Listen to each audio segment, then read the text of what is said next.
Hi there. My name is Craig Bassinger, and I'm the Chief Market Strategist at Purpose Investments and also the Portfolio Manager on the Purpose Tactical Asset Allocation Fund and ETF. And thanks for clicking on our video today. I just want to share a little bit about, why we created this strategy a little over 10 years ago and how it's really designed to add a tactical component to a more strategic or long-term allocated portfolio. But first, this is our disclaimer. I would encourage you to hit the pause button and read it in its entirety. So why be tactical with your asset allocation? There's no question, asset allocation is the primary driver of both volatility and performance for a portfolio over time. And for most people's approach, they take a sort of strategic long-term view, which totally makes sense as the foundation. Based on return objectives, based on risk tolerance, build a portfolio that is best optimized to try and meet those long-term objectives. But where tactical comes in is we are a strategy designed to complement that strategic long-term asset allocation and really try and, tilt the overall portfolio a little bit more towards equity in good times and a little bit more towards bonds in more troubled times. And, one of the reasons why there's been an increasing demand to be a little bit more tactical with asset allocations is that market dynamics have changed. Markets are swinging, they're moving up and down faster than ever before, which kind of lends itself to having a bit more of an active approach to your asset allocation. But there's other reasons to consider being a little bit more tactical with your asset mix over time. One is, return expectations are actually pretty low going forward. And, this chart here is just looking at the valuations of the US equity market. We could do one for global as well.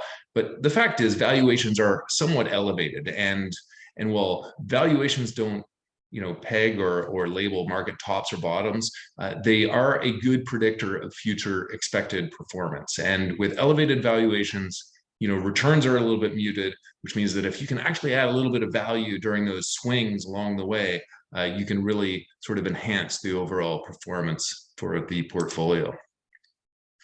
And probably the biggest reason that we've enjoyed some great success with this tactical strategy is it's just becoming harder to find defense and good diversification in the marketplace.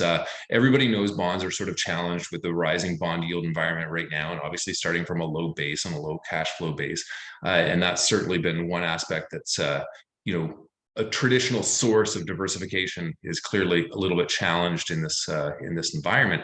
But the other aspect is also equity markets. There was a time back in the 1990s when going more international actually provided help diversify risk, because Japan moved differently than Canada, than the US market, than Europe. And so you got a more diversified approach. But the problem is, as time has gone by, markets have become more intertwined, more connected. And the end result is they just move more in the same way. In other words, they all move up together and they all move down together, which of course sort of mutes some of the benefits of that international diversification.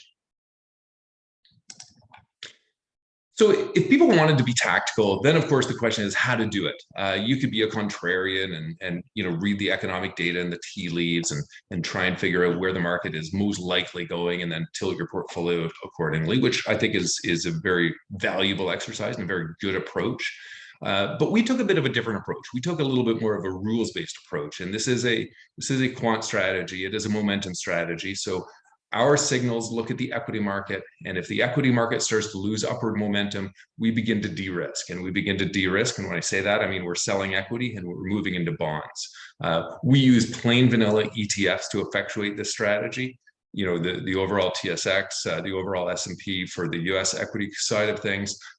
On the bond side, we tend to use short duration bond ETFs. And again, we're just using ETFs because we can quickly add and subtract market exposure with minimal impact. But really, the way our model is designed is, if the market loses momentum, we'll get defensive very quickly. And if the market has a more normal market, it's trending higher, then we'll tilt more towards equity. And when I say tactical, I really mean it. Like, we're not just sort of sitting around the 60-40 and bouncing around by a few percentage points. Our equity mix has been as high as 93, 94% within the fund. It has been as low as 17, 18% at times, and it can move very quickly if the market's moving. And the reason we move this much within our fund, and I don't think anybody should do this to their own overall asset allocation, but we move so much so that you can actually have a meaningful impact for your portfolio with a small allocation to tactical. And this just highlights this chart here. This is the TSX versus our equity weight over time. And as you can see clearly, our equity weight changes quite a bit, but it also highlights, who knows what's going to drive the market higher or lower tomorrow. It could be resolution to a conflict, it could be inflation, it could be economic data, and really the market sort of moves on its own and very often does things that even if you get the call right of what's happening in the economy, getting it right in the market is another challenging aspect. So we're not trying to sort of outthink the market, we're just trying to move quickly when the market does change directions. So how has it done over time? Again, we started the strategy back in 2010, 2011, so we've been managing it for over a decade. And these charts are just a few of the sort of more market corrections that we've gone through. Obviously, the one on the bottom right is a full bear market. And in each chart, we have sort of how tactical performed, and then also what the equity weight in the strategy was at that point in time. And, one of the benefits of, we started this again, a little over 10 years ago on a separately managed account platform and in a fund version in 2015, one of the benefits of, we've been through a number of market tests, we've been through a number of corrections, and obviously in the bottom right, we've been through one very unique bear market. And again, the strategy for, while each one isn't the same, tends to provide that sort of stabilizer for a portfolio during those periods of market stress, which is really when you need that kind of defense. But it's also important to actually add value over time. So again, we launched in September of 2011 on a separate SMA platform. And this is the performance of the SMA on the right-hand side here in this sort of area chart, which again, we've steadily added value over time, and you'll notice the drawdowns, and this includes that bear market, includes a number of corrections, are pretty minor within this chart. We launched a fund version in 2015 and an ETF version in 2017, and we are in the tactical balance category for our fund, and we've consistently remained sort of a top quartile performer over the last 3 and 5 years.